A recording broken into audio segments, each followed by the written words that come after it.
boa noite com Jesus Cristo. Amém. Nós vamos ficar de pé, vamos ler a Bíblia. 1 Coríntios capítulo 15, a partir do verso 42.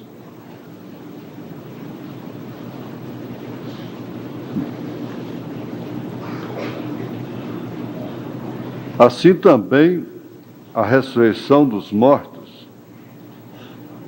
semeia-se o corpo em corrupção, ressuscitará em incorrupção. Semeia-se ignomínia, ressuscitará em glória. Semeia-se em fraqueza, ressuscitará com vigor.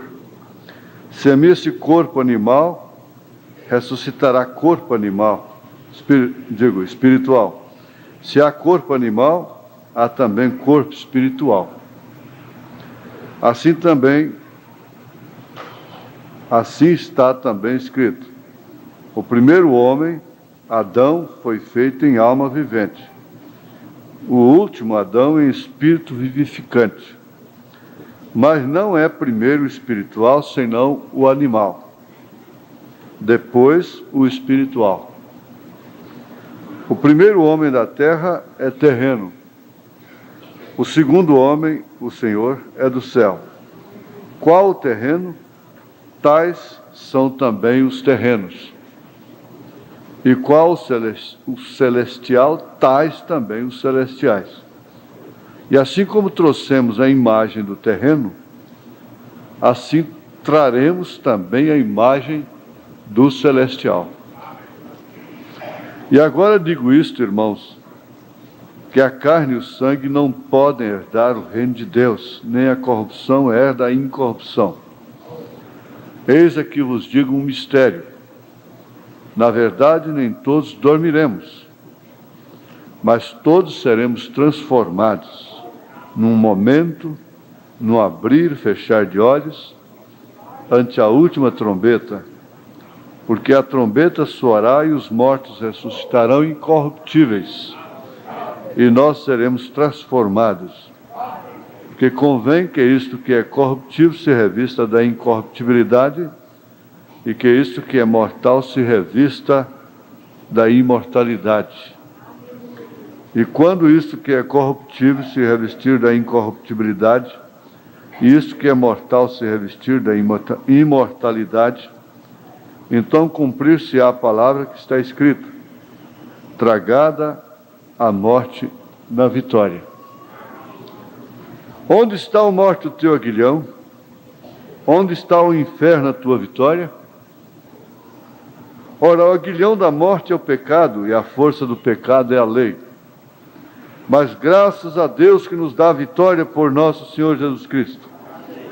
Portanto, meus amados irmãos, sede firmes e constantes, sempre abundantes na obra do Senhor, sabendo que o vosso trabalho não é vão no Senhor.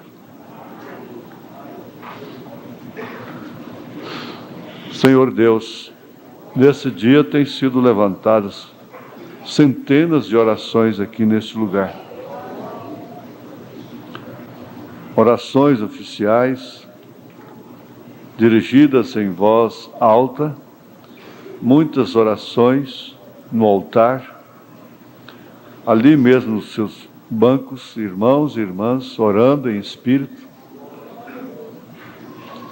E também o louvor tem sido levado a Ti. Senhor, nós acabamos de ler uma escritura que, conforme o tempo da nossa vida, nós temos pressa para que isso aconteça. Seria tão bom se nós fôssemos transformados hoje, deixássemos tudo aqui, sem nenhuma lembrança, sem nenhuma mágoa, sem nenhum ressentimento. Cada um adentraria as bodas do Cordeiro. Lá ninguém voltaria para casa sozinho, ferido, chorando, dentro de um ônibus, perdendo a perna ao descer do ônibus, nem nada disto.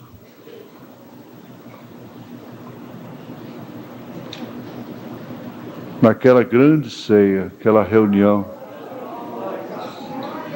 todos voltarão. Sim, na verdade, mas para dominarem a terra por 1000 anos, sem nenhum suspiro de ais, em nome de Jesus Cristo. Nós te pedimos e agradecemos, porque nós cremos nisso. Amém. Sentai-vos. E aquela parte branca dentro daquelas bolas de aro preto faz lembrar os vencedores da era, de cada era. Você está nós estamos nessa última era. E você deve ser um daqueles que formam aquela partezinha branca lá, que é pequenininha, ó, muito pequena, é a menor de todas. Lá estão os vencedores da era. Eu não estaria aqui hoje, mais e mais, né? Vamos lembrar apenas uma coisinha de hoje de manhã na mensagem A Influência de um Homem sobre Outro, no parágrafo 123. Sempre note, um grande homem humilha a si mesmo. A maneira de subir é descer, sempre. Torne-se pequeno e Deus o levantará. Aquele que a si mesmo se exaltar será humilhado. Porém, aquele que a si mesmo se humilhar será exaltado. Ó, que coisa, eu gosto disso. Aqui na mensagem Humilha-te, parágrafo 76, o irmão Branham diz: e Deus somente pode operar tal como nós lhe deixamos operar. E há tantas coisas maravilhosas que eu dizendo, sabe, as pessoas desejam poder e realmente não sabem o que é poder. Está vendo? Elas realmente não sabem o que é poder, o que acompanha isso. O que fazer com o poder? O caminho para cima é para baixo, sempre. Se você quer poder, veja quão humilde você pode ser.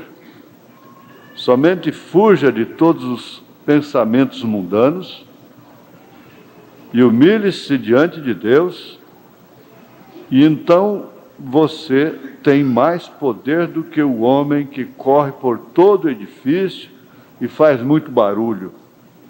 Está vendo? Porque você foi capaz de conquistar a si mesmo e comprometer-se a Cristo. Você está vendo humilhar-se diante dele. Isso é verdadeiramente poder. Poder. Você me mostra uma igreja que seja humilde, verdadeiramente humilde. Não uma arrogância, como por ser grande, por ser a maior, por isso, por aquilo. Uma igreja somente, uma igreja dócil e humilde. Eu lhe mostrarei uma igreja que tem o favor e o poder de Deus nela. É isso mesmo. Isso é o que se necessita. Sim, humildade. Humilhando-nos diante de Deus, deixando Deus simplesmente operar através de nós. Não tem que se fazer muito barulho.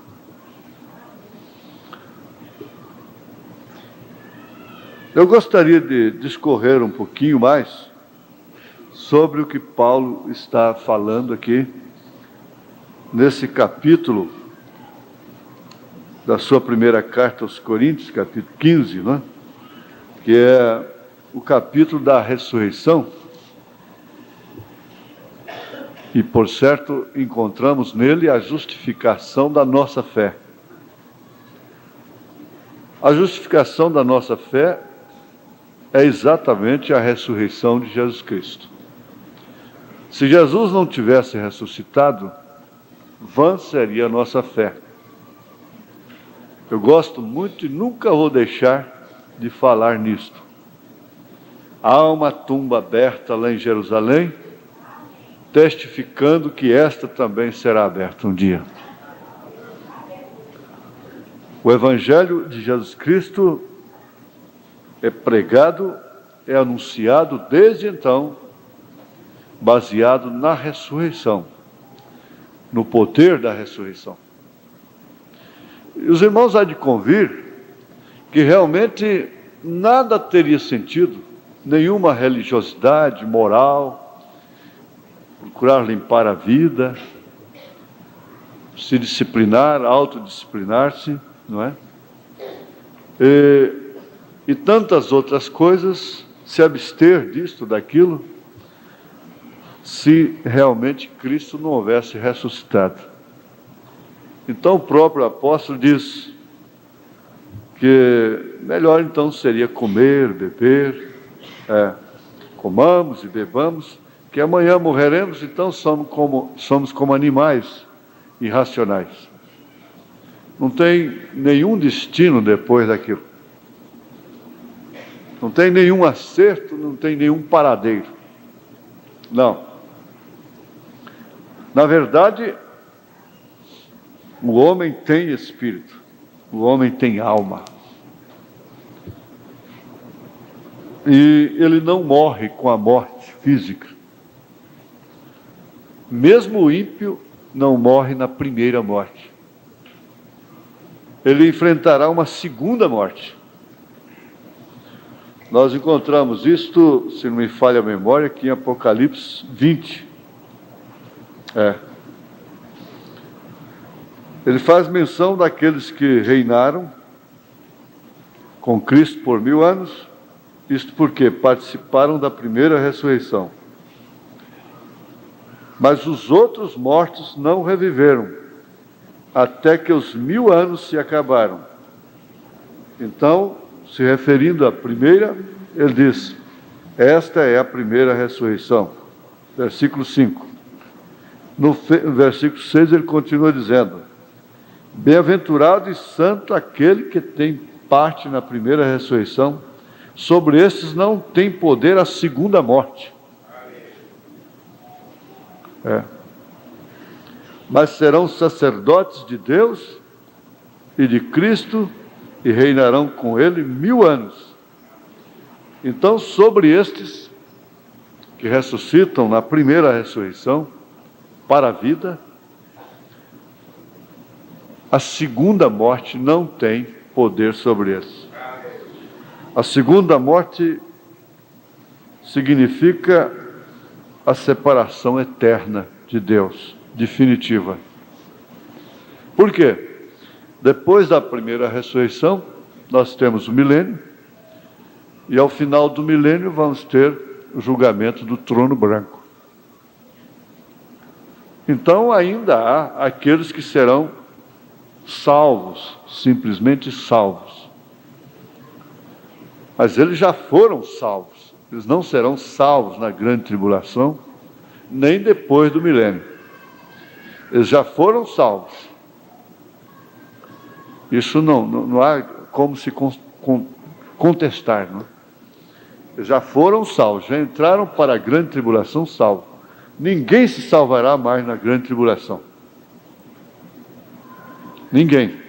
Não há salvação na grande tribulação. Quando se der o rapto, a noiva sobe, o mundo entra no período da grande tribulação, porque é um acontecimento simultâneo. Enquanto a noiva está nas bodas do Cordeiro, o mundo está em sofrimento, em angústia. Hoje ela está sofrendo enquanto ele se alegra. ele se rejubila, entra no espírito das coisas do mundo, mas então ela estará se regozijando na grande ceia, nas bodas do Cordeiro, enquanto o mundo estará em grande tormento por 3 anos e meio. Mas depois disso ela descerá, reinando com Cristo por 1000 anos, então haverá a segunda ressurreição. Aí vem esse juiz do trono branco e pesará sobre aqueles que não alcançaram a salvação a sentença da segunda morte. Também como aqueles que já foram, que serão salvos, já foram salvos, eles já também foram com a sentença da segunda morte decretada, porque não haverá apelação. É uma coisa para você refletir, sem barulho, sem emoção, numa conversa assim, ainda que seja introdutória, mas é uma coisa que tem que se refletir muito, porque por causa dessa certeza, dessa absoluta certeza, você pode deixar uma demanda. Pode deixar uma demanda, uma porfia, uma contenda. Você pode abandonar determinadas coisas, tendo convicção absoluta de que isto é verdade. É isso que leva realmente a pessoa a encarar a vida como ela é, não só desse lado, como do outro. É exatamente isso. Aí então, dá-se o fato, isto é, o cumprimento daquilo que Jesus disse. Quer fazer você andar 1 milha? Anda 2. Te bate na face, oferece a outra. Quer tomar o que você tem? Tudo bem. Não quer te pagar? Tudo bem. Não pague. E assim por diante. Por quê? Estas pessoas têm convicção disto, sem dúvida alguma. Agora, semeia-se em cansaço, em enfado. Este corpo cansado é semeado em cansaço, em enfado. Porém, ressuscitará um corpo incorruptível, portanto, não mais sujeito a cansaço, a ignominia, a enfado. E isso você tem que bater o cravo, dizer: isto é assim diz o Senhor. Pronto. Semeia-se em fraqueza, ressuscitará com vigor. Quantos e quantos foram sepultados em total fraqueza? Desprezados, mutilados, explorados, injustiçados, até que morreram. Foram semeados, plantados, sepultados. Mas todos que foram sepultados na fraqueza da carne. Porque essa é em fraqueza, é em corrupção. Então ele está dizendo: ressuscitará com vigor. Aquela velhinha, muito velhinha, com 90 anos de idade, foi semeada, foi sepultada no cansaço da idade, no esgotamento total, que uma pessoa pode ter, 90 anos de idade.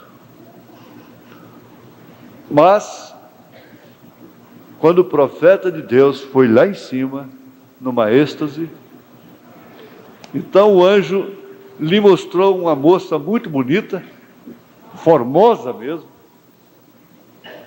e ele disse: você sabe quem é esta? Ele disse: não. Ele disse: pois bem, essa é aquela velhinha que você conduziu a Cristo lá na terra, aos 90 anos de idade. Ela foi conduzida já no cansaço da vida, no extremo cansaço da fraqueza, do enfado. Uma pessoa com 90 anos não quer nem mesmo, às vezes, mais 1 ano ou 2 de vida. Muitas delas. Agora, lhe é apresentada uma moça tão formosa, tão bonita, jovem.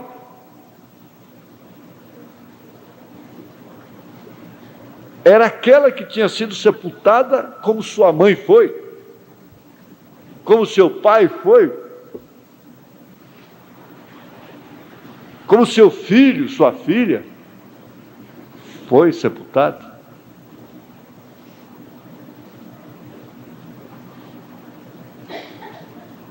Haveria algum parente daquela moça lá nos céus, daquela velhinha?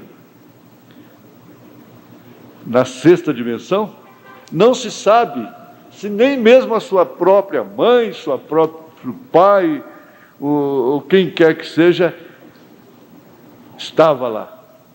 Ninguém sabe, de fato, quantas jovens que deram a mão para aquela velhinha, quem sabe no tempo ainda de entrar na igreja, ajudaram-na, pegando no seu braço, se realmente estavam lá. Mas ela estava.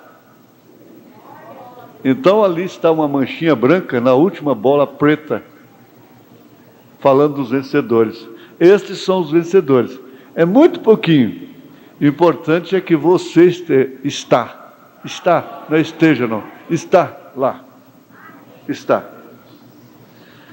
Agora nós vamos ver aqui, na mensagem Perfeita Força por Perfeita Debilidade,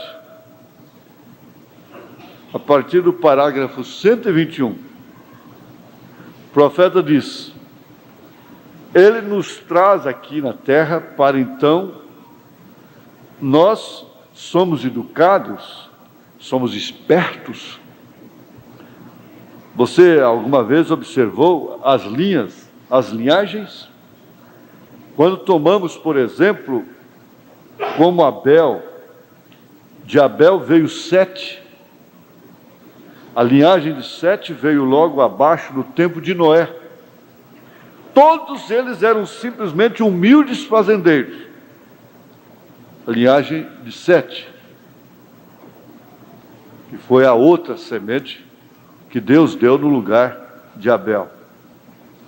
Porém, os filhos de Caim se tornaram espertos, astutos, educados, inteligentes, grandes homens, construtores e profissionais.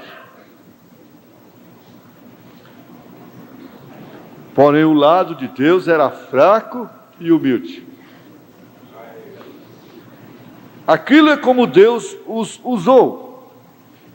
Aquela é a oportunidade de Deus.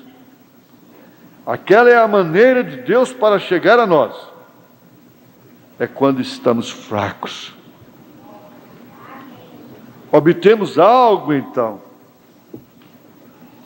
É na hora da fraqueza que se obtém força. Isso encoraja, é lógico, porque todo o reino de Deus é composto dessa classe de pessoas. Todo o reino de Deus é composto desta classe de pessoas. Qual classe? Fraca e humilde.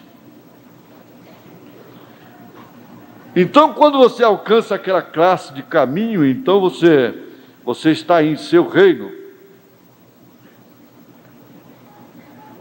Este caso é conosco. Não que sejamos muito fracos, o caso é que somos muito fortes.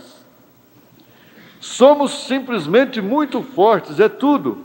A coisa é que somos muito cabeçudos, teimosos, correto? Somos muito fortes em nossas cabeças. Sabemos muito. Deus quer tirar aquilo de nós. Correto? Somos muito fortes. Somos muito fortes para nos rendermos a Ele como deveríamos nos render. Somos muito fortes para virmos ao altar e pormos a nossa cara no chão, humilhados, chorando aos seus pés.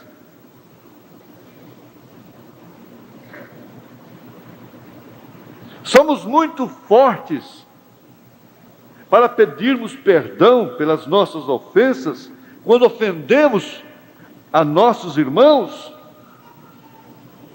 Nós somos fortes, resistentes. Resistimos àquele sentimento, àquele dever, àquele caminho, àquela solução. Nós não podemos nos humilhar, nem mesmo sabendo que esta é a única maneira de sairmos vitoriosos. Nós não podemos nos humilhar, mesmo sabendo que esta é a única maneira, que este é o único caminho de alcançarmos realmente o seu poder. Porque nós somos fortes. Nós somos fortes para resistir a Deus. E somos fracos para não resistirmos ao diabo, às suas concupiscências. Fiquei admirado poucas noites atrás, quando mamãe estava doente no hospital. Eu fui, havia uma pequena senhora do outro lado. Se aquela pequena senhora está aqui, me perdoe, irmã. Ela é uma pequena garota de Kentucky. E nós estávamos, e aquela era sua sogra. E eu estava falando com ela aquela noite, minha esposa e eu, ali cerca de 1h da manhã. E seu esposo havia deitado no chão e foi dormir. Ela disse: saia daqui. Você não é nada bom para sua mãe, de qualquer modo. A esposa disse para o marido. E o pôs para fora, seu esposo, fora do quarto, porque ele estava deitado, atravessado na porta, onde as enfermeiras, ninguém poderia entrar, simplesmente roncando no chão. Assim sendo, ela o acordou e o pôs para fora do quarto. E ela começou a falar ali. Eu comecei a lhe falar sobre o Senhor e assim por diante. E ela me disse, ela disse, tudo que eu conheci foi um enxadão e como cuidar da sementeira do tabaco bem cedo na manhã, cortando fora as ervas daninhas e processando o tabaco. E assim por diante, daquela maneira. Disse, porém, eu lhe direi, disse, papai nos enviou cada um à escola. E disse, nenhum tem cabeça para nada. Nenhum. Eu pensei, irmão Brennan, talvez seja esta a razão. Você tem que manter as coisas do mundo longe de você. Se você não quiser permanecer forte para resistir a Deus. Se você se mantém as coisas do mundo perto de você, e se você se mantém no calor delas, você se torna forte para negar a Cristo. Você toma coragem para fazer coisas que você nunca faria se você estivesse longe do mundo. Você não teria coragem de fazer aquilo, mas na verdade você se aproximou do mundo, você sofreu o seu calor e se embebedou com o seu vinho. E por isso então você perdeu a consciência, perdeu o sentimento, perdeu o temor de Deus para fazer o que fazes. Agora, não estou apoiando de maneira alguma a ignorância, não aquilo, mas estou tentando imaginar quando você chega a um lugar onde você pensa que você simplesmente sabe tanto que ninguém mais sabe nada sobre isso. Não há ninguém que possa falar para você e que isso possa mudar o seu caminho. Está certo que você vai continuar da mesma forma, mesmo concordando com o que você está ouvindo, você vai continuar se vestindo da mesma maneira e vai continuar agindo da mesma forma. Você não vai mudar, porque quando você vai mudar, você sabe por dentro que você está mudando de fato. Seu conhecimento está correto até que não interfira nas promessas de Deus e que não impeça que você se aproxime dele em humildade. O mundo te aquece, o mundo te encoraja a resistir a Deus e te põe forte contra a palavra, e ele te dá força para resistir ao Espírito Santo, até que não haja mais nenhuma condição de retorno. Ele disse: se hoje ouvirdes a voz do Espírito Santo, não endureçais os vossos corações, ou o vosso coração como povo, como fizeram lá no deserto. E assim eles se prostraram, caíram na areia, sem nenhuma condição de chegar e nem tampouco de retornar. Mas quando você passa a ser controlado, veja, somos controlados por 5 sentidos, e aqueles 5 sentidos, visão, paladar, tato, olfato e audição, são muito bons até que não interrompam o sentido da fé. Eles te colocam fortes na dúvida e fraco na fé. Então, quando eles vêm contra a fé, e como você sabe qual é o certo, porque a fé sempre concordará com a palavra, então é quando você ficará forte contra a dúvida,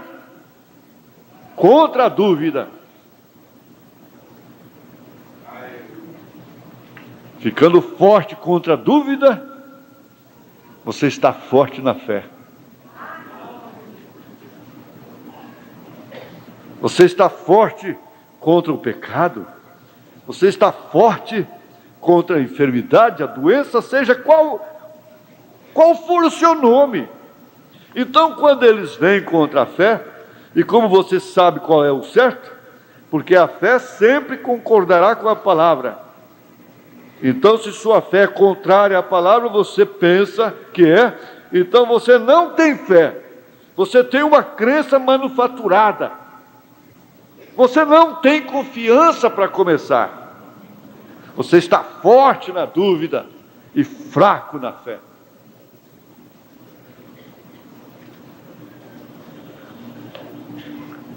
Mas na verdade nós deveríamos ter uma fraqueza nesta hora. Reconhecermos que estamos na fraqueza. E Paulo orou várias vezes, 3 vezes orei ao Senhor para que se desviasse de mim aquele espinho, o qual Satanás havia posto no meu corpo, para me chicotear, para que não exaltasse pelas excelências das revelações. Mas o que disse Jesus para ele? Ele disse-me: a minha graça te basta, porque o meu poder se aperfeiçoa na fraqueza. De boa vontade, pois, me gloriarei nas minhas fraquezas, para que em mim habite o poder de Cristo. Então você fica fraco para Deus, Deus pode fazer o que bem entende com você. E você fica forte para resistir o diabo. O diabo não poderá fazer o que bem entende com você. Vamos ali? Vamos. Vamos acolá? Vamos. Vamos fazer isso? Vamos. Não. Ele nunca vai ouvir um vamos de você. Agora a pequena pomba, sendo a coisa mais dócil, a ave mais dócil, sem nenhuma raiz de amargura dentro de si, não tendo em si nenhuma força, nenhuma brutalidade, podia levar aquele cordeiro ao monte da tentação. Veja como ele era fraco para ser dirigido pela pomba.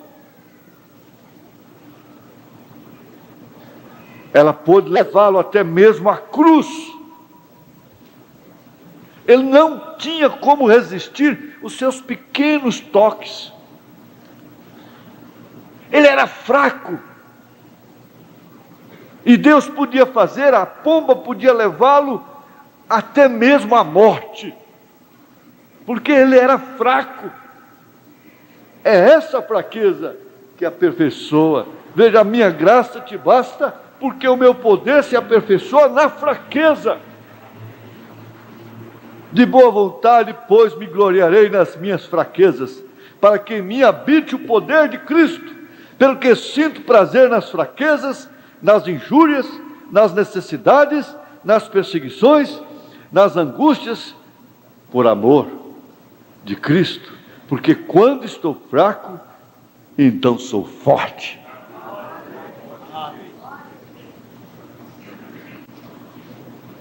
Você tem uma jactância em seus sentidos, de algum conhecimento sobre o qual você estudou ou algo, você é perspicaz, você pode apanhar as coisas, mas quando você se aparta daquilo e depende completamente da fé, e a fé somente pode ser edificada sobre a palavra de Deus, a fé correta. Um doutor uma vez me disse, eu creio, Billy, se as pessoas... Se você lhes disser para sair ali, tocar aquele poste ou aquela árvore, e eles crerem que sararão, eles farão daquela maneira.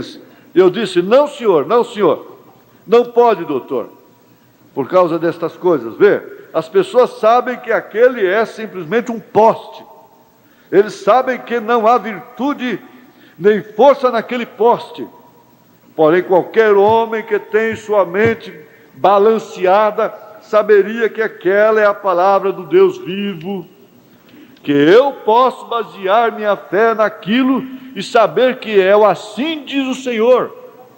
E se qualquer coisa é contrária àquilo, então não creio em meus sentidos. Não, não, Senhor. Simplesmente deixe-o sozinho. Vá por outro sentido, sentido da fé.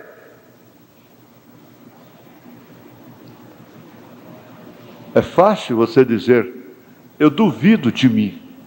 Eu não duvido do profeta. Eu não duvido da palavra.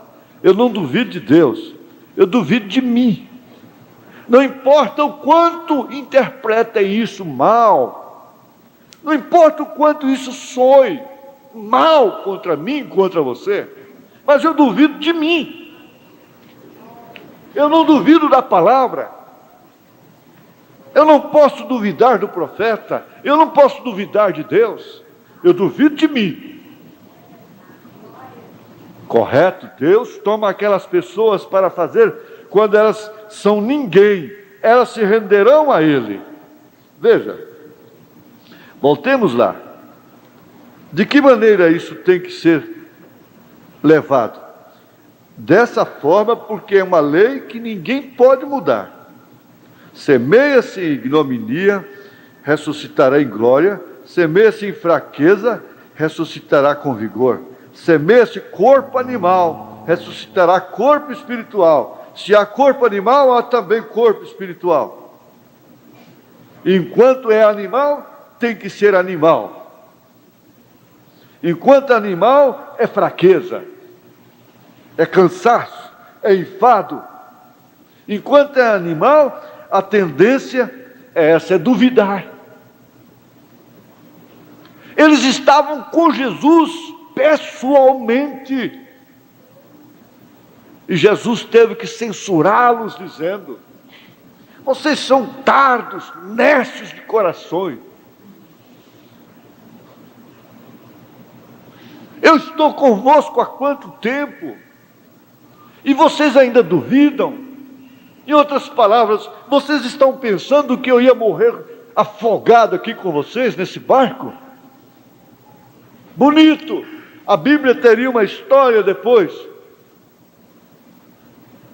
E Jesus morreu afogado com seus discípulos. Você tem que pensar isto. Quantas vezes ele disse: por amor do meu nome, eu não vou tirar esse povo, eu não matarei esse povo, por amor do meu nome.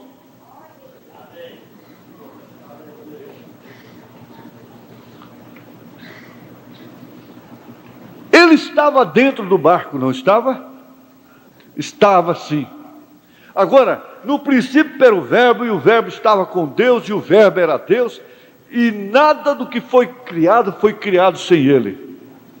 O Verbo é a palavra, é o haja. Então, quem fez o mar? Quem fez os ventos? Quem criou aquela lei que afunda, a lei da gravidade? Foi Ele. Agora, o Criador do mar, o Criador dos ventos, o Criador da lei que afunda, morrendo afogado.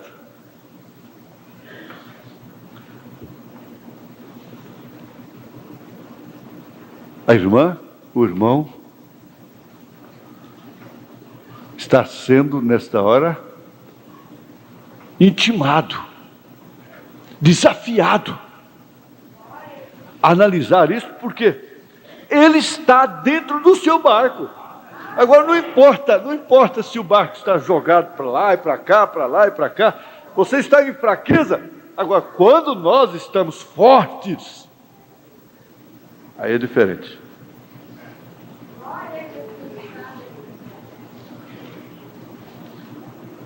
Eu quero pensar um pouquinho nisto aqui. Esse corpo que nós vemos, esse corpo material, físico, terreno, é como um barco. É como um barco.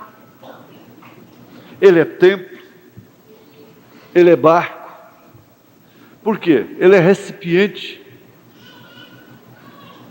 Agora, se Jesus está dentro deste barco,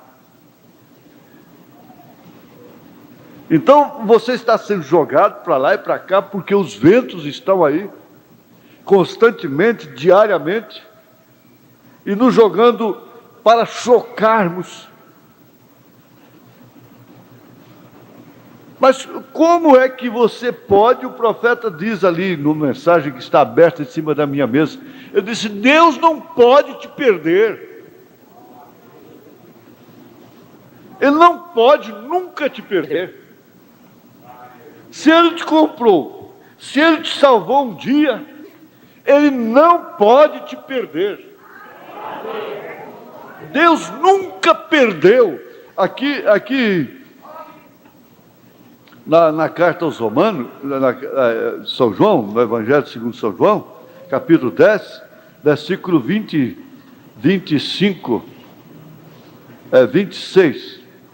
Mas vós não credes, porque não sois das minhas ovelhas, como já vos tenho dito. Vocês não são minhas ovelhas, portanto eu não vou dar vida por vocês, não.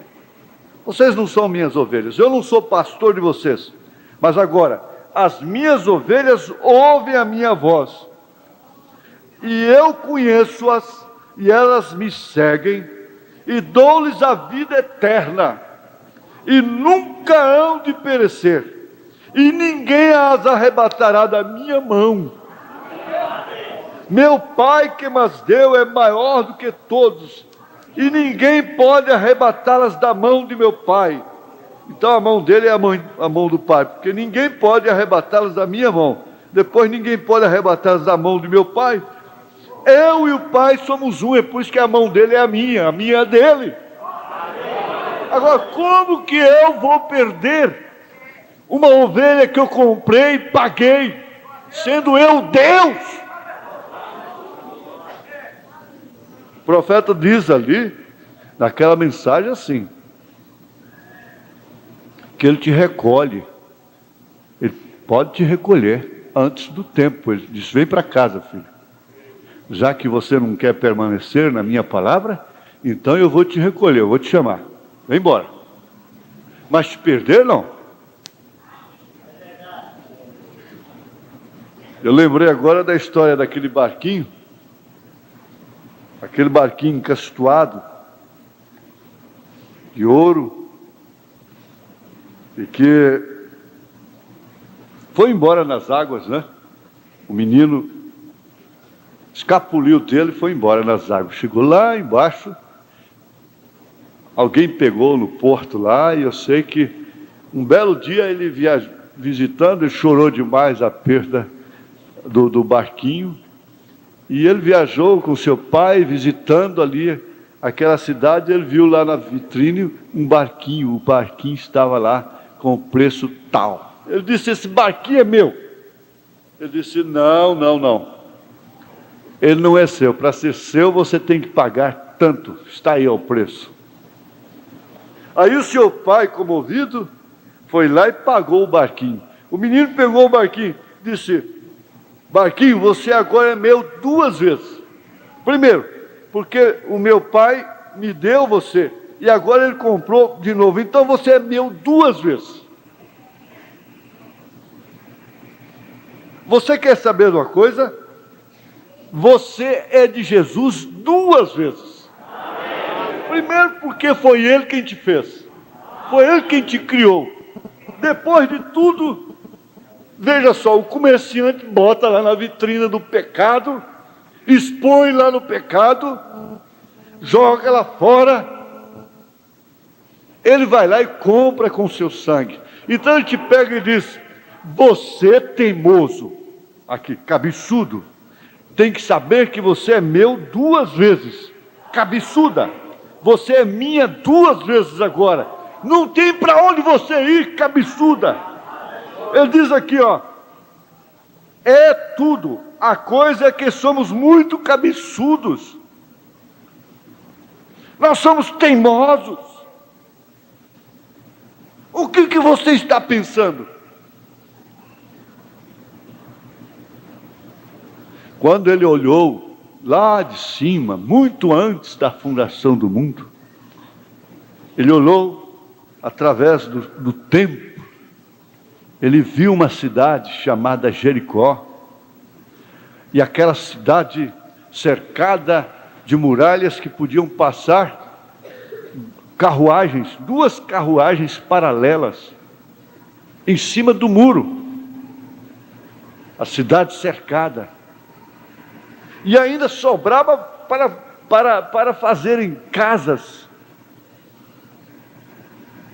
como você vê aí nas saídas das cidades, favelas, como um irmão nosso aqui mora numa favela lá na saída da cidade, né?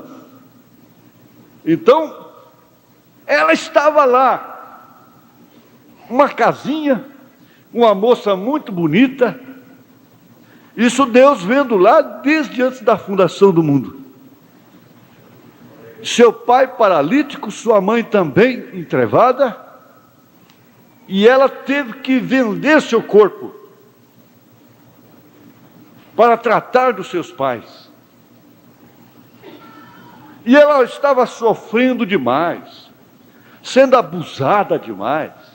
E aqueles homens filisteus, aqueles homens que haviam invadido aquela terra lá, homens impiedosos, fortes, eles eram robustos, eles tinham cabeças grandes, abusavam dela.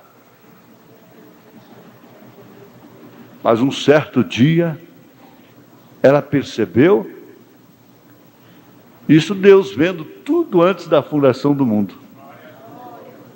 Ela percebeu que 2 espias de Israel, do povo seu, do seu povo, o povo de Deus, haviam chegado ali. E ela então o que fez? Os acolheu, escondeu dentro de casa. Deus viu tudo isso e que seu nome era Raabe. Então, no propósito eterno de Deus, Raabe já era de Deus desde antes da fundação do mundo. Antes da fundação do mundo. Você pensa que Deus ficou chorando, que Deus ficou com a dó, frustrado, quando viu aquela moça ter que descer lá na lama para cuidar de seus pais? Deus sabia que era a única maneira que ela tinha, era aquela fraqueza para ela esconder, receber homens estranhos em sua casa, porque se ela fosse uma dama honesta, casada, ela não podia receber outro homem dentro de sua casa. Então Deus fez com que ela fosse fraca, circunstancialmente fraca, débil, marginalizada, desprezada, condenada, para assim poder receber os espias, acolhê-los. Se ela tivesse um marido, ela não podia fazer isto. Então, o resultado, aquela fraqueza foi a sua salvação. Ela era fraca moralmente, ela não tinha estrutura moral, ela não tinha como discutir a sua condição. E foi exatamente aquilo que lhe salvou. Desde antes da fundação do mundo, ele viu que aquela menina ia sofrer aquela condição, estaria na Bíblia, seria fraca e depois seria tão forte. Foi a sua fraqueza que fez dela forte.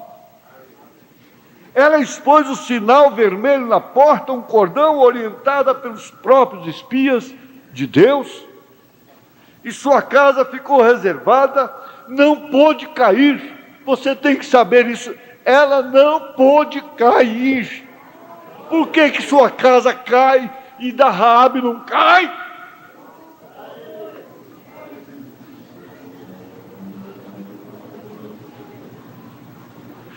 Ela não tinha mais aonde cair? Sim, tinha. É porque tinha um cordão vermelho de pendurado. Lá não tinha uma antena de televisão, mas tinha uma antena vermelha, um cordão vermelho. E aquilo lá simbolizava aquela força. Ela começou a adquirir força exatamente na fraqueza.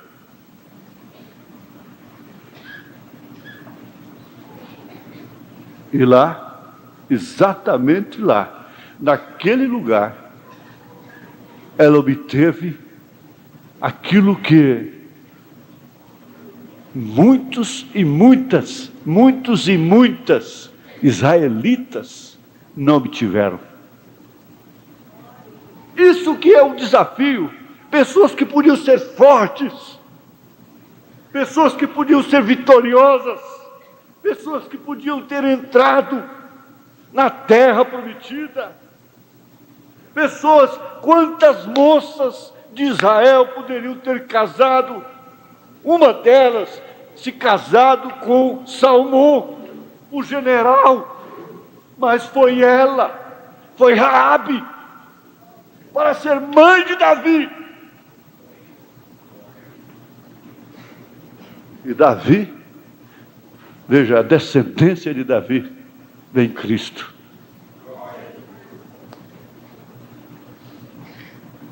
A genealogia não falha de forma alguma.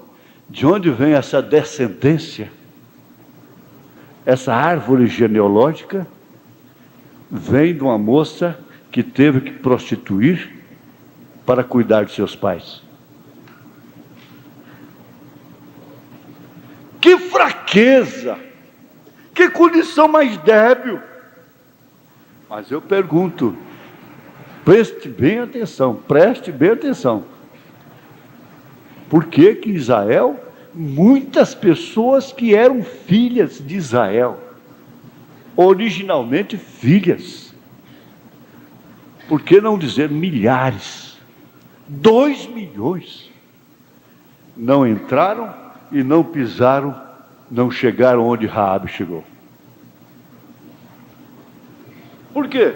Porque Abirão foi forte, Coré foi forte, Absalão foi forte, Balaão foi forte, para resistirem a Moisés.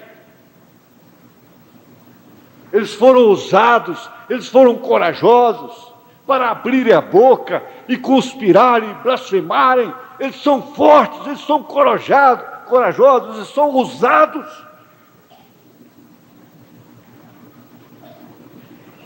Eles não puderam entrar, mas só uma pessoa, veja só, preste bem atenção, porque se você tem Josué, você tem Calebe, você não pode esquecer de Raabe. Ela foi apanhada no caminho. Você não pode esquecer de Ruth, você não pode esquecer de Maria Madalena, você não pode esquecer da samaritana, você não pode esquecer do ladrão crucificado, você não pode esquecer de Zaqueu, você não pode esquecer de mim, você não pode se esquecer de você. Aleluia, glória a Deus. Eu sou fraco.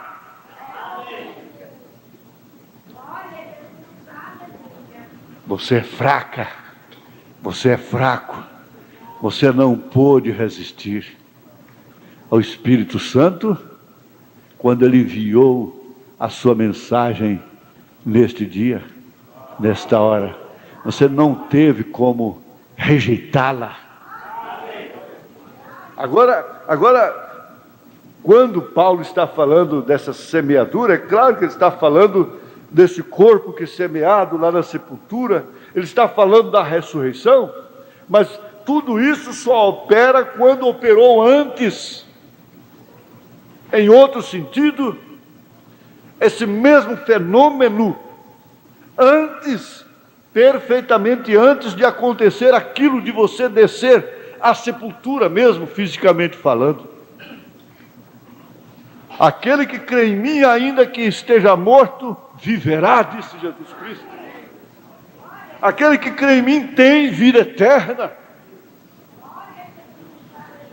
Agora ninguém podia estar mais fraco do que Raabe, naquela circunstância, para depois tomar uma posição tão invejável.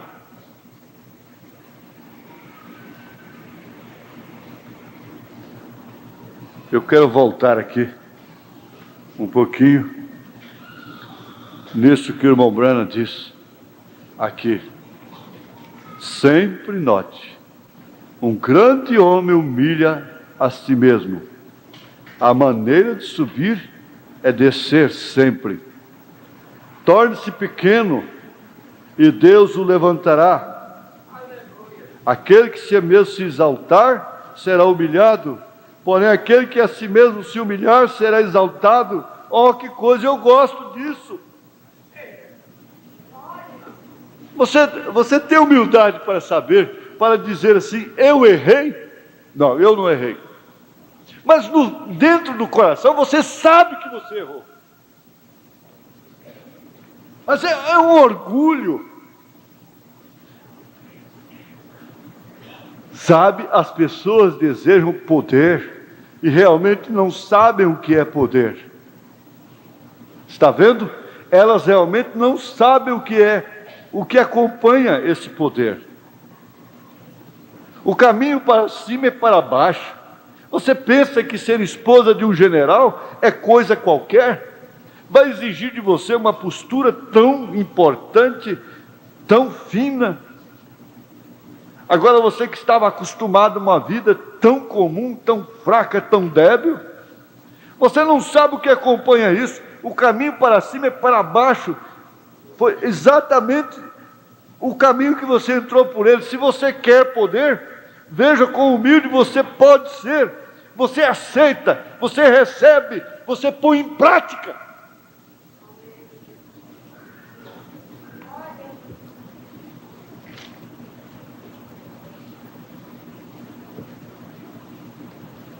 Vamos pensar um pouquinho agora.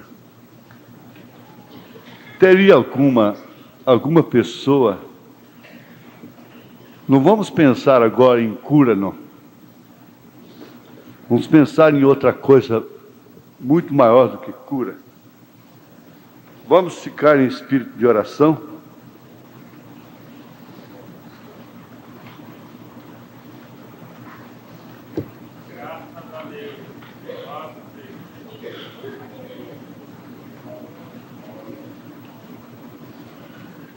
Você quer se humilhar na presença de Deus? Ou você é forte?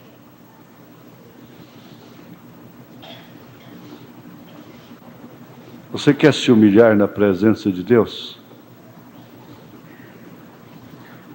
Você deseja humilhar-se a si mesmo no altar?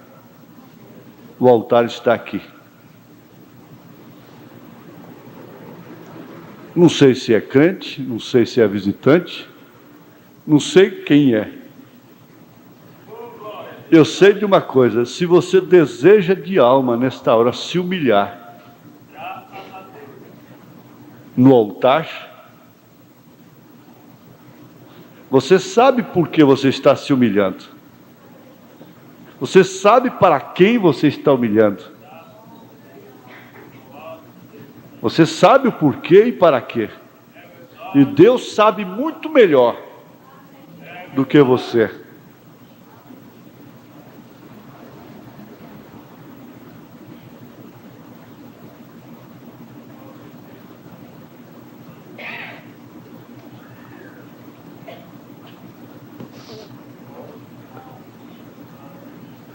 Eu não quero ser arrogante, Senhor.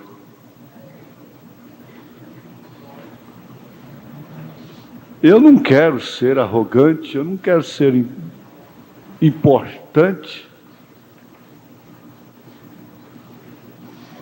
Eu quero me humilhar apenas.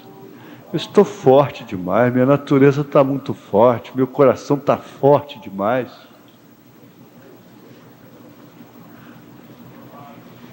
Na verdade, eu sou bruto, eu sou mal educado, eu sou descaridoso, eu sou descaridosa, eu estou forte, estou resistente. E eu não posso continuar desse jeito mais, meu Deus.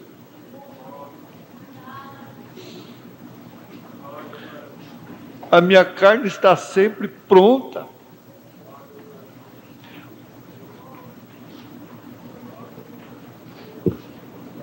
para resistir àquela chamada para oração, resistir àquela chamada. Eu sou um homem, sou uma mulher, sou uma moça, um moço e mesmo uma criança forte demais, rebelde, resistente.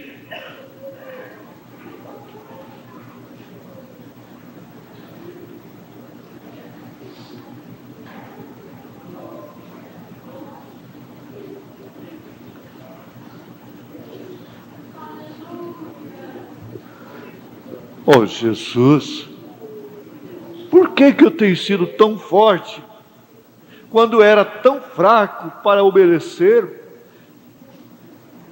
Era um pequeno toque, eu já estava orando. Era um pequeno toque, eu já estava lendo. Era um pequeno toque, eu já estava de joelhos. Era um pequeno toque, eu já estava chorando.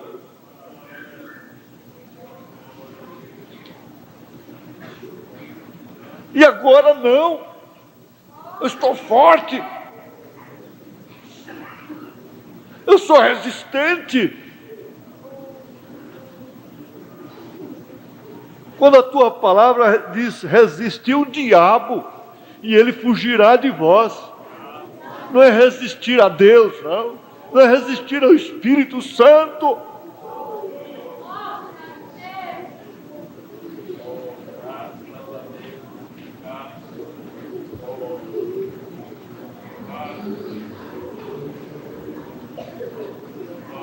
Quanto tempo já faz? Irmão Carlos, por favor. Quanto tempo já faz que não falas com Deus? Quanto tempo já faz que não podes gritar aleluias? Quanto tempo já faz? Quanto tempo já faz que não fazes o culto doméstico?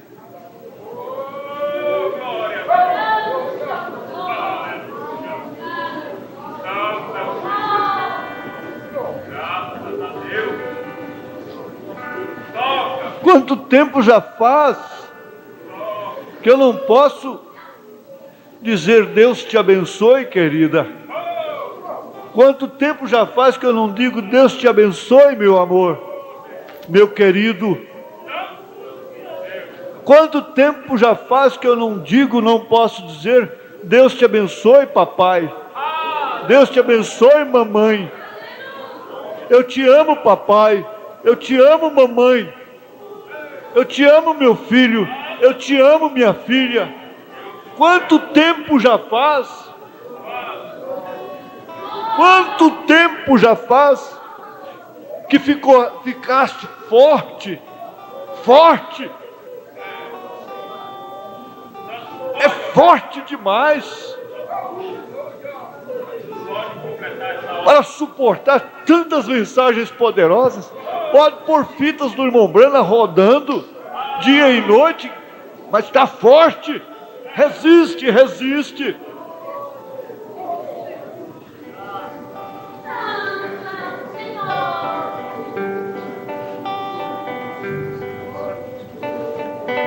Quanto tempo já faz?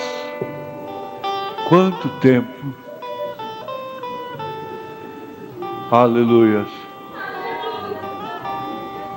Quanto tempo já faz? Eu queria que os tocadores também pensassem nisso. Aleluia. Eu estou entre vós, eu sou o principal, como disse São Paulo.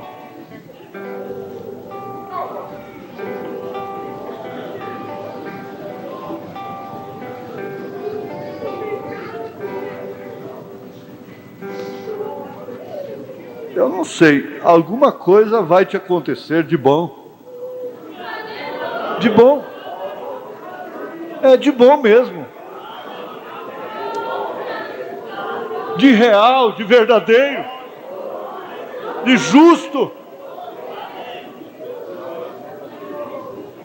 E disse-me, a minha graça te basta, porque o meu poder se aperfeiçoa na fraqueza.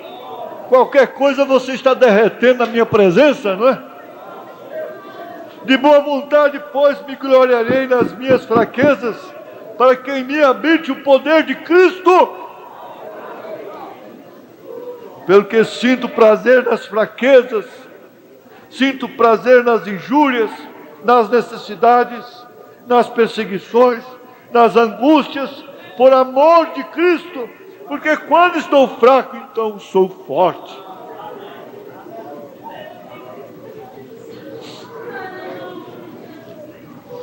Aleluia.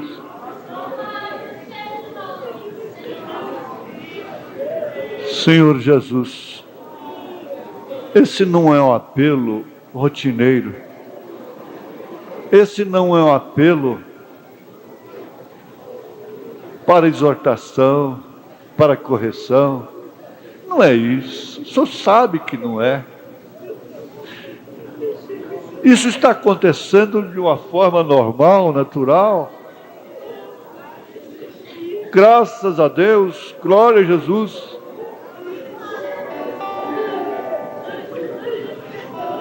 Nós ficamos com medo, Jesus, nós temos medo. E o medo não deixa o homem ser vitorioso. O medo não é do Senhor.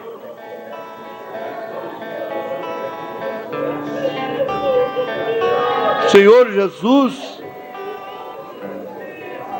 nós temos medo de receber o Espírito Santo.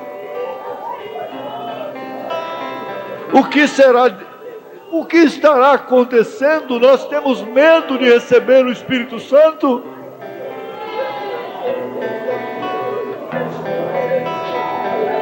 O que é, Jesus?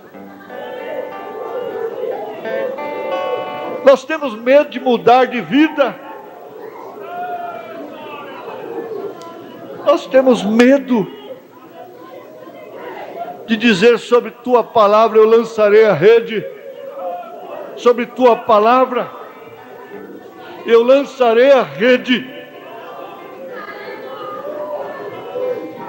Senhor Jesus, estas pessoas confiaram em Ti, elas são humildes, elas estão humildes aqui na Tua presença, elas estão no altar, Senhor, elas não são tão fortes, mas nós somos fracos, Senhor, nós somos fracos.